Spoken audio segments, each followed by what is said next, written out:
හැම දිනාටම තෙරුවන් සරණ ප්‍රාර්ථනා කරමින් බෞද්ධ රූපවාහිනී නාලිකාව ඔබ වෙත ඉදිරිපත් කරන විශේෂ භාවනා වැඩසටහන සතිපතා බෞද්ධ නාලිකාව තුළින් විකාශනය වෙන ඒ බෞද්ධ භාවනා වැඩසටහන මෙහෙවන්නේ අපේ කැනඩාවේ යුත්තදම්ම ස්වාමීන් වහන්සේ.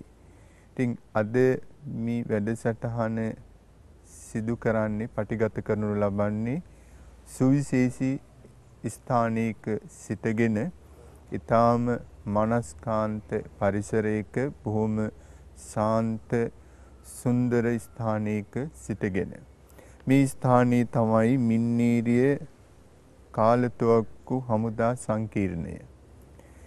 ශ්‍රී ලංකා යුද හමුදාවෙහි මින්නීරිය කාලතුවක්කු හමුදා සංකීර්ණයට අයත්ව තියෙනවා ආයතන වශයෙන් කාලතුවක්කු හමුදා පාසල 7 වෙනි සැහැල්ලු රෙජිමෙන්තුව 8 වෙනි මධ්‍යම රෙජිමෙන්තුව කියන මේ ආයතන හැම එකක්ම ස්ථාපිතව තිබෙන්නේ මේ ආයතනය තුල. ඉතින් අද මේ අප කතා කරන ස්ථානය විශේෂයෙන් මේ කාලතුවක්කු හමුදා සංකීර්ණයේ තිබෙන ඊටාම දර්ශනීය ස්ථානයක මේ ස්ථානයට අප පැමිණෙන්නට විශේෂයෙන් හේතු වුණේ නොබෝදා ලංකාවට දිවයින පුරාම ඇදහැළුණු ධාරානිපාත වර්ෂාව නිසා ගම් වතුරින් අවතැන් වූ ජනතාවට උපකාර කරන්නට කියලා බෞද්ධ නාලිකාව තුළින් අපි මහ ජනතාවගෙන් ඉල්ලීමක් කළා. ඒ ඉල්ලීමට අනුව ලංකාවේ නොයෙක් දෙනා කොළඹ 7 ගෙගිරි පාරේ ශ්‍රී සම්බෝධි විහාරස්ථානයට පැමිණිලා නොයෙකුත් දේ පරිත්‍යාග කරන්නට යෙදුණා. විශේෂයෙන් බීලි ආහාර, ඒ වගේම කිරි පිටි වර්ග, සීනි, තේකොළ, බිස්කට්, ඒ වගේම පානීය ජල බෝතල් ආදී වශයෙන් නොයෙකුත් දේ පරිත්‍යාග කළා. විශේෂයෙන්ම කොළඹ රාජකීය විද්‍යාලයේ විදුහල්පති උපාලි ගුණසේකර මැතිතුමන් ප්‍රධානී සිසු දරුවන්, ඒ වගේම ඩී.එස්. සේනානායක විද්‍යාලයේ දිසානායක මහත්මයා විදුහල්පතිතුමන්, ඒ වගේම මියුසියස් විද්‍යාලයේ විදුහල්පති නියවන දන්දෙනිය මෙතිණී කියන විදුහල්පතිතුමන්ලාගේ පුරෝගාමීත්වයෙන් මේ විදුහල්වල සිසු දරුවන් බොහෝ දෙනෙක් බිස්කට්, ඒ වගේම සීනි, තේකොළ, බීලි ආහාර වර්ග, සබන් ආදී කිරි පිටි වර්ග ආදී පරිත්‍යාග කළා. ඒ සියලුම ද්‍රව්‍ය අප අද දවසේ මේ පොළොන්නරුව දිස්ත්‍රික්කයෙහි ජලයෙන් ගම් වතුරෙන් ඒ අවතැන්වුණු කරදරයටපත් වුණු දුකටපත් වුණු ජනතාව අතර බෙදා හදා දෙන්නට සියලු කටයුතු සූදානම් කර තිබෙනවා. ඉතින් මේ කරතව්‍ය සිදු කිරීමේදී යුද හමුදාවෙන් අපට විශාල සහයෝගයක්, ඒ වගේම මේ සංවිධානය කර ගන්නට මහත් උපකාර හැම එකක්ම සලසා දෙන්න යෙදුණා.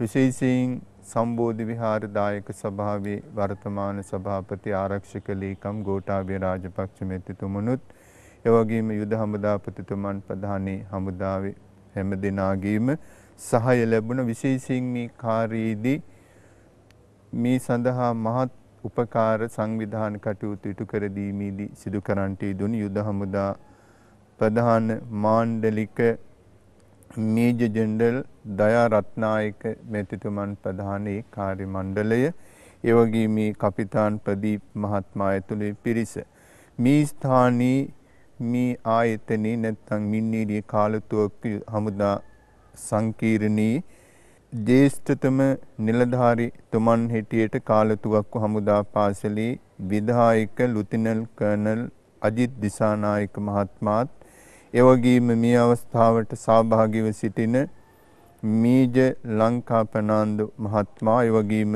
මේජර් ප්‍රසන්න දිසානායක මහත්මයා, ඒ වගේම මේජර් සම්පත් සේනානායක මහත්මයා කියන නිලධාරී බෞතුන් ඇතුළු යුද හමුදාවේ බොහෝ දෙනෙක් මේ අවස්ථාවට සහභාගීව සිටිනවා.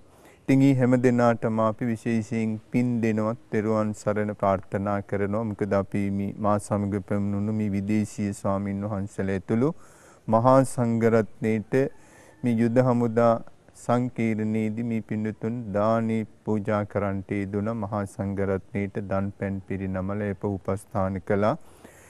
ඒ දානි පිරිනැමීමේ කුසල බලයෙන් මේ හැම දිනාටම සියලු යහපත සියලු ආරක්ෂාව සැලසේවා කියලා ප්‍රාර්ථනා කරමින් මේ භාවනා වැඩසටහන මිහිවන හැටියට සම්බෝධි විහාර වාසී කැනඩාවේ අපේ යුක්තධම්ම ස්වාමින් වහන්සේට අපි ආරාධනා කරනවා.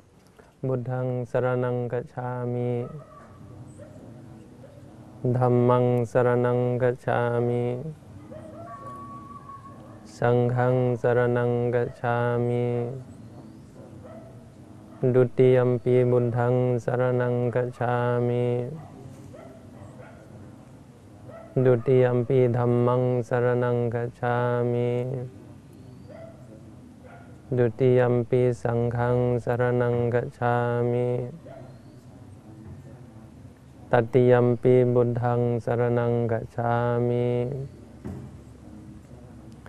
Tatiyampi dhammang saranang gacchami Tatiyampi sanghang saranang gacchami Tisaranagamanang sampunang Panatipata veramani sikkhapadang samadhiyami Adinadana veramani sikkhapadang samadhiyami Kamesu micchācāra veramani sikkhapadang samadhiyami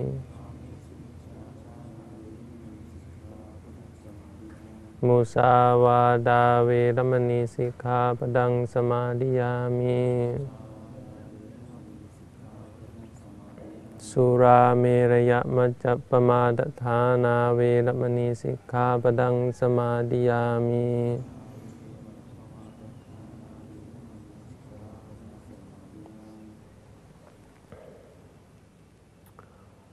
Today I will be giving basic instruction on meditation to the soldiers here in Polanarua.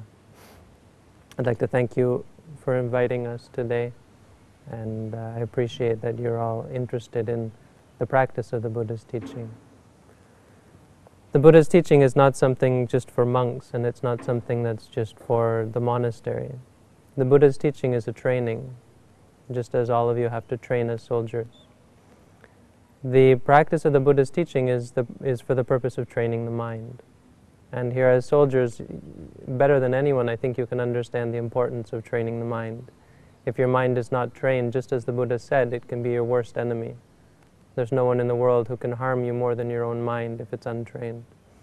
And if your mind is trained, then no one can harm you in any way, because the training of the mind allows you to overcome all obstacles and allows you to not cling to anything and not be subject to any kind of suffering. So, whereas in ordinary life, we use mostly the physical and we use mostly the things outside of ourselves. In the Buddha's teaching, we're going to train ourselves by using our mind, by looking directly at the mind and coming to understand it. In Buddhism, we understand there are two kinds of training of the mind. One way of training the mind is to just focus the mind and calm it down. When you look inside in order to pacify the mind, to make the mind quiet, so that you don't think of anything, so that you don't have any difficulty or any suffering.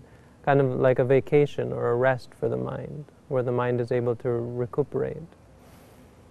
The other kind of training of the mind is where you train yourself to see clearly. You train yourself to understand difficulty. Just like as soldiers, you have to take both kinds of practice. You have to rest sometimes in order to recuperate, and you also have to train yourself in battle scenarios where you have to be ready for anything. So you have to go through great hardship as a soldier. Meditation is the same way. We have to understand when we talk about meditation or the Buddha's teaching, we're not simply talking about the first kind where it's a rest and a vacation.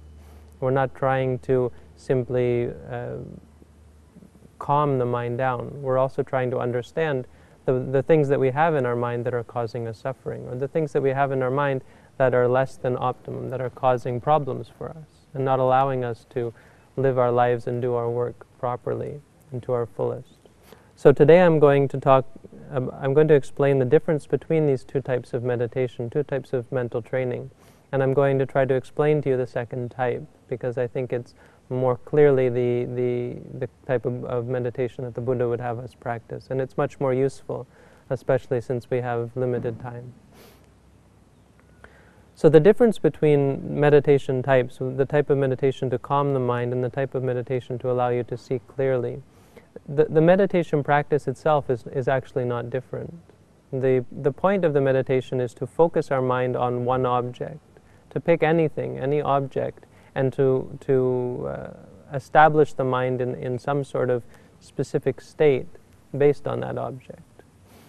The method that we use, and that has been used since before the Buddha's time, is what we call a mantra. A mantra is a word that focuses your mind on an object.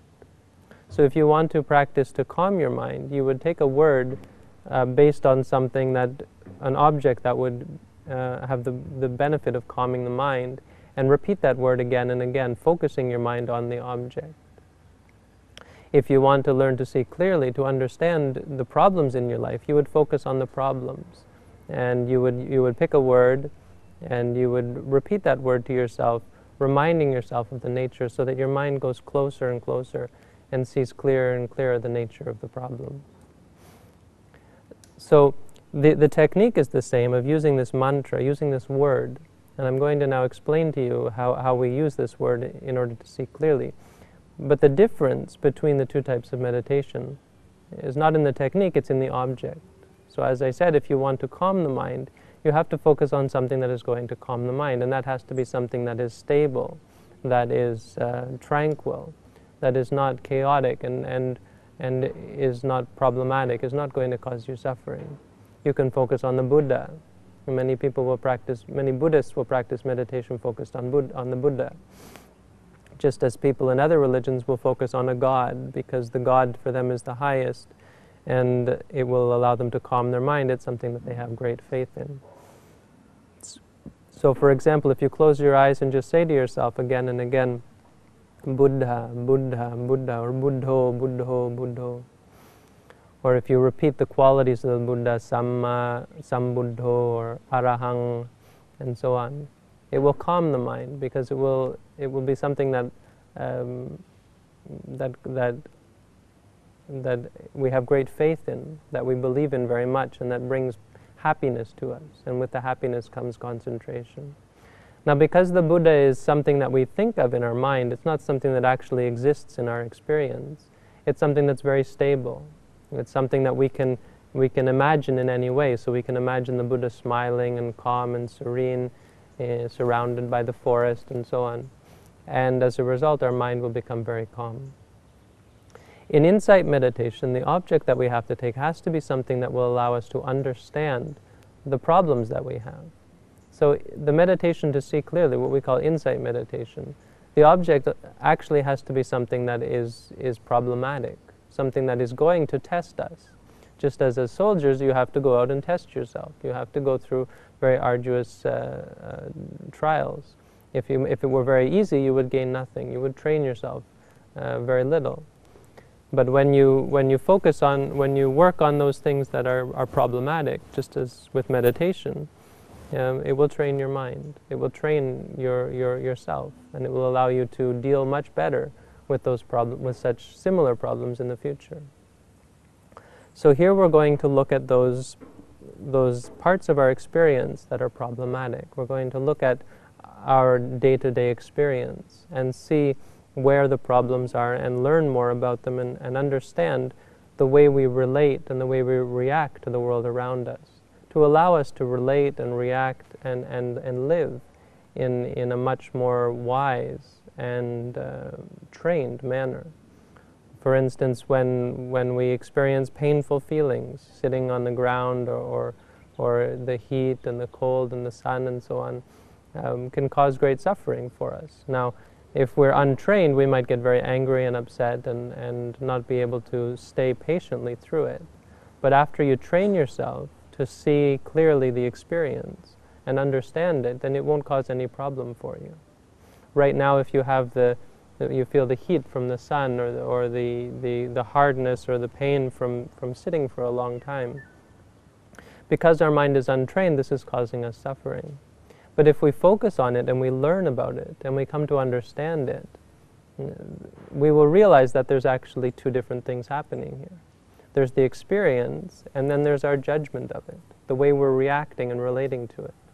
When we relate to it in a simple, focused and objective manner, for instance, when we feel hot and we say to ourselves, hot, hot, hot, our mind will focus on the heat and simply know it as a sensation. And then we will change this reaction. We will react and we will relate to it in a new way. In essence, relating to it as it is. Instead of saying, this is bad, it's too hot, or pain is bad, and so on. We'll simply see it for what it is, as heat, as pain, and so on. So this is the basic technique that we have. When we talk about meditating in either sense, we're talking about using this mantra, this word, that's going to focus our mind, and it's a tool for the practice of meditation. In concentration meditation to calm the mind, we're going to use an object that is going to bring peace. Nothing to do with our daily lives, nothing to do with our problems. In essence, a vacation or an escape.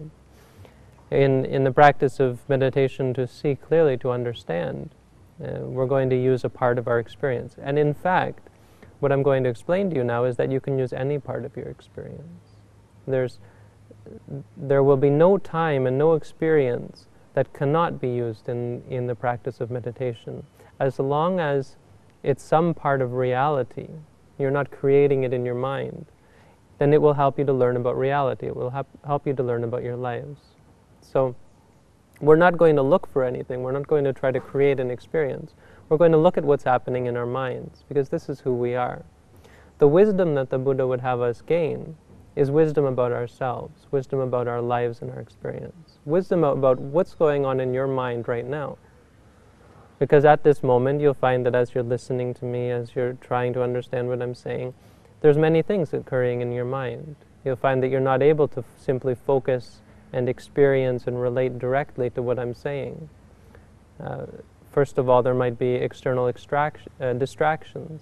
As I said, there might be pain in the body, or there might be a discomfort from the heat. You might find yourself thinking about something. You're thinking about the work that you have to do later. You're thinking about what happened earlier. You're thinking about the past. Maybe you're making plans. Maybe you're dreaming about this or that. Your mind is not focused. The mind can't stay still. We'll come to see that our mind is actually not as trained as we might wish for it. Further to that, you might find yourself judging what I'm saying, analyzing it, trying to decide whether what I say is right or wrong. So there's many things occurring in the mind. Maybe you feel angry or upset, or maybe you feel bored or uncomfortable. Maybe you feel happy. Maybe you like it. Maybe you want me to say this or to talk about that, or so on. At any rate, you'll find that there are many things occurring in the mind and in the body that are causing happiness sometimes and causing suffering sometimes, that are causing you to lose your focus. Now, all of these objects of experience are a part of who we are. And this goes on throughout our lives. When you leave here, you're going to go back to your work, and the same thing will be true. You'll carry out your day, you'll carry out your life, and you'll find the same experiences, the same mind states arising. That you'll get angry sometimes, you'll be happy sometimes, you'll feel pleasure sometimes, and you'll feel pain sometimes. You'll find that you're not always happy, but you're not always unhappy, that there's changes going on. And you'll find that to the extent that your mind is untrained, you will cause difficulty and cause suffering for yourselves. So what we're trying to do is to change this nature of how we relate to our lives, so that when you do go back, you'll react in a more trained fashion. This is something that can help you as soldiers. It should be a part of all military training, I would think. It should be a part of training for every person in the world, because unless you're doing something that has nothing to do with that, where you don't have to use your mind, if you're doing some completely physical labor, for instance, then there's maybe very little use for meditation. But as long as you're going to be using your mind, as long as your mind is going to be a part of what you do, then it's something that's very useful. So I'm just going to give you a very simple technique, a very simple method to allow you to partake in this practice of training our minds. The basic method, as I said, is the mantra. But what I have to do here is to explain to you what are the various objects that we're going to use this mantra on. And these objects the Buddha called the satipatthana. And the satipatthana are the foundations of the meditation practice. They're the different ways we can focus our mind on reality. Again, focusing it on ourselves, focusing it on our experience, not on the Buddha, not on some concept, not on something external to ourselves. The four satipatthana are really us. They're our experience of reality. The first satipatthana, the first way of focusing our mind, is to focus it on the body. And this is the easiest meditation technique. This is the first thing that we teach to people who come to practice meditation, because it's really the easiest. You can focus on your body. Anyone can do it. If I ask you to focus on your mind, it might be more difficult, or focus on your feelings and so on. You might find that a difficult thing to do, but to focus on the body is quite easy, because the body is something that's easy to see, easy to experience, easy to find, and it's always there. So we pick some part of the body to focus on. Right now you can see that your body is in a sitting position, and this sitting position is formed through the pressure in the back, the pressure in the legs, the stiffness that exists between the body and the seat that you're on, or the softness if you're sitting on a cushion. You can feel, you can be aware of the fact that you're sitting. If I ask you now to close your eyes, just be aware of the fact that you're sitting. This is the body, this is what our body is. And so to start to learn about our experience, we can take this very basic object as our meditation object. Simply being aware that we're sitting. To focus our mind, again, we use this mantra. We remind ourselves, this is sitting. And we say to ourselves, sitting, sitting, sitting, just silently in the mind.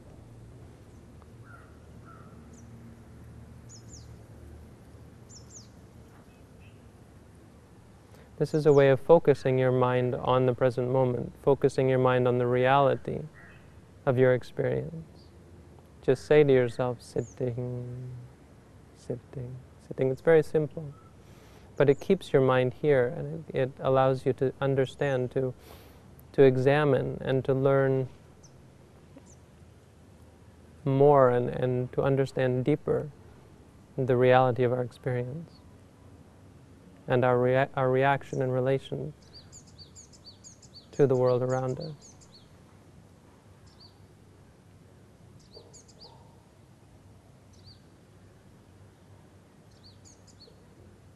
You'll find that there's something else that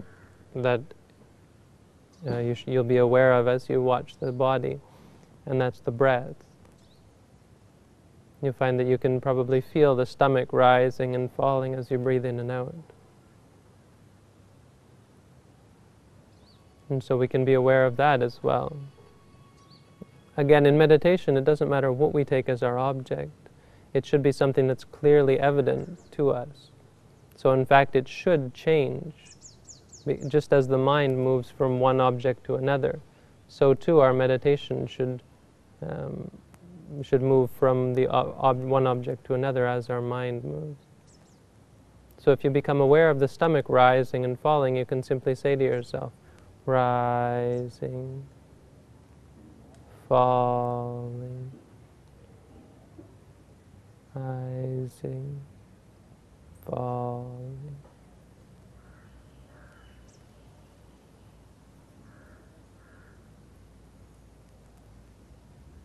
And just focus on the stomach as it rises and falls.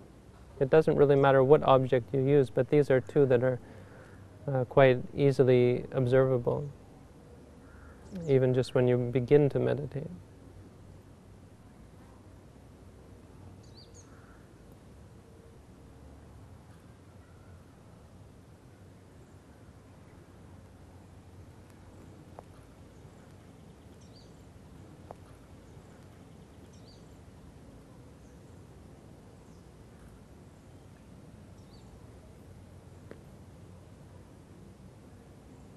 If the breath is not clear to you, you can simply focus on the sitting, again, saying to yourself, sitting, sitting, and you can go back and forth. Now, if you do this for some time, you'll see it's quite clear that you're training the mind, that your mind is becoming more focused, more concentrated. But it might not be clear to you in the beginning how it is that you're gaining understanding. How is it that this practice is allowing you to understand yourself, allowing you to see things clearly? Because when we're focusing on the body, it's not clear what we're expected to learn from this. What is the benefit of looking at our body? The body is something that is seemingly unrelated to our minds. But the truth is, when you look at the body, you're going to also see how your mind works, because you're using it. Just as when you have a tool or an instrument, when you're driving a car, it's only through driving it that you understand how it works. So when you start to use your mind to focus on the body, to focus on the sitting posture, or focus on the rising and falling of the stomach, you'll begin to see how your mind works, because you're using the mind, because it's a part of this experience. And because you're so focused and simply experiencing in a non-judgmental way the objects, you'll be able to see impartially how your mind works. And you'll see that there's actually, generally, if you've never practiced meditation, you can see that there's a lot of work that has to be done. Our minds, if they're untrained, are in a state of chaos in many respects. Not staying still, not focused, not paying attention, wandering, judging, suffering, getting angry and upset quite a lot of the time.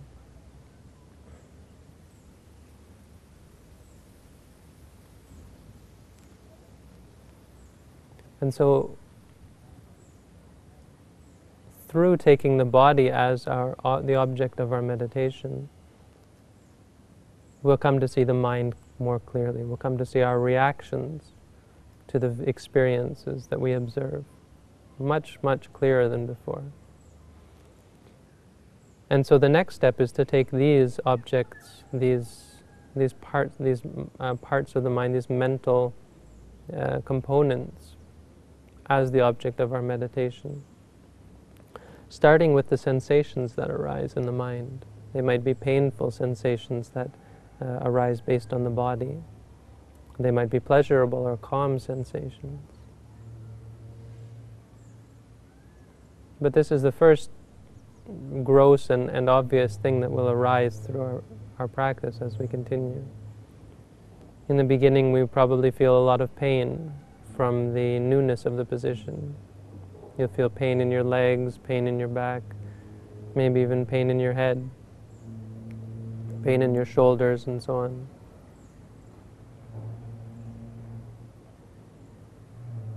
Now, as I said, there are two things occurring here. The first is the pain itself, and the second is our judgment, our reaction to the pain as bad, as unpleasant, as unacceptable.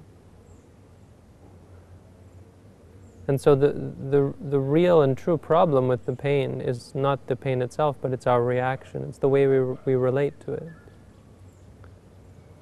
If we try to examine it and see it simply for what it is, we'll see that it's actually of no consequence whatsoever. It's something that simply arises and ceases. It's not a negative experience at all. It's only when we judge it, when we see it as something negative, that it becomes so. So in order to see the pain clearly, in order to understand it and to change the way we relate to it, we focus now on the pain and say to ourselves, pain, pain, pain, pain. Simply seeing it for what it is, whereas normally we'd want the pain to go away because we don't like it, because we judge it. Now we're trying to not judge the pain anymore. We're trying to accept it and to see it simply as something that has come, something that has arisen. If we can do this, we'll see that our mind changes, our understanding changes. We're no longer afraid of pain. We're no longer disturbed by it. We're no longer upset by it. This is what is meant to see things clearly. If we're always running away, always seeking out pleasurable and peaceful sensations and experiences, then we'll never come to see this. We'll never come to understand that things like pain, heat, cold, hunger, thirst, and so on are actually neutral experiences. They have no intrinsic suffering, intrinsic harm in them.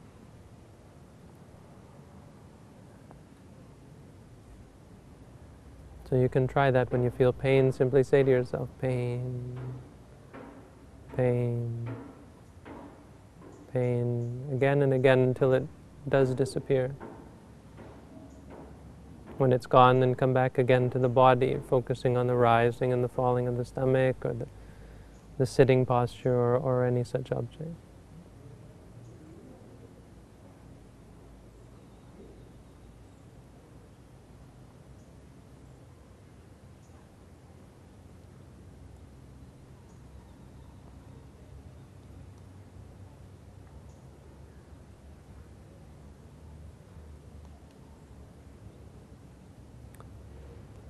The third satipatthana is the mind itself.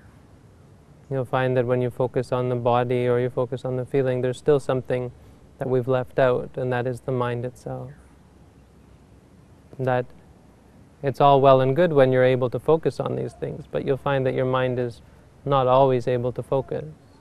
That in fact, possibly much of the time your mind is wandering, thinking about other things, not focusing on the meditation at all.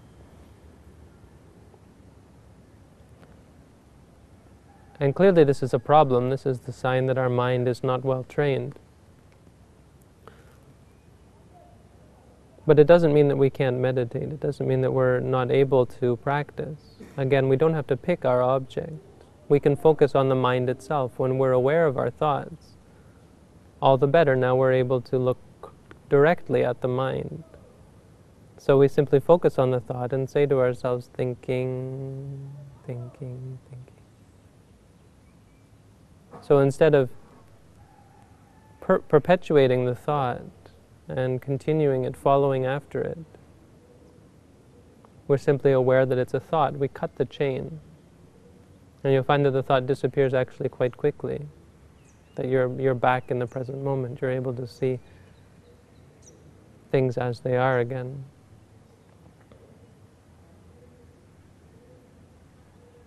And simply say to yourself, thinking, thinking, whether you're thinking about the past or the future, good thoughts, bad thoughts, whatever kind of thought. And simply say to yourself, thinking, thinking, and then come back again to the body, come back again to the present moment.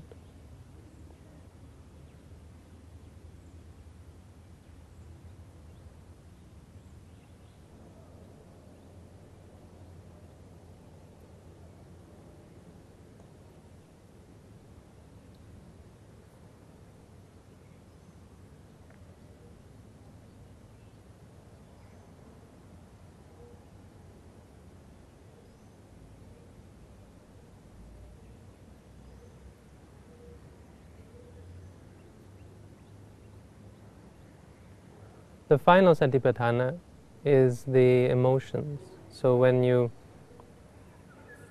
begin to look at these three objects, the body, the feelings, and the mind, you'll come to see the judgments that we have in our mind. You'll come to see those things that are causing problems.